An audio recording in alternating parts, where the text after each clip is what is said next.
আমি ধ্বংস। এই জীবনে যতটুকু দুঃখ আমি পেয়েছি, সত্যি বলছি, তার এক বিন্দুও পরিমাণও বহন করার শক্তি আমার ছিল না। কখনো চাইলেই কাঁদতে পারিনি, কখনো কারো কাঁধে মাথা রেখে বলতে পারিনি আমি ভালো নেই। তাই নিজের ভিতরেই সব জমিয়েছি হাসি মুখের আড়ালে, নীরবতার গভীরে।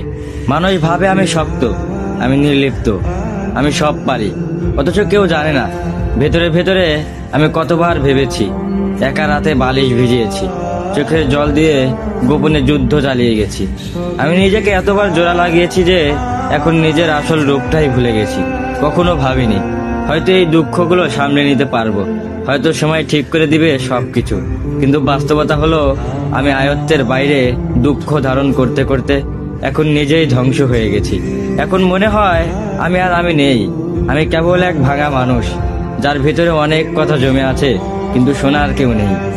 সবাই বলে খারাপ সময় সবসময় থাকে না, সময় ভালো হয়ে যাবে, কিন্তু কেউ বোঝে না সময় শুধু ক্ষত তৈরি করে, সেগুলো শুকায় না। আমি এখন কেবল একটু নীরবতা, মুখে হাসি, চোখে অন্ধকার আর মনে একরাশ দুঃখের বোঝা নিয়ে প্রতিদিন বেঁচে থাকার অভিনয় করে যাই। আমি ধ্বংস হয়েছি, তবু মুখে বলি আমি ভালো আছি।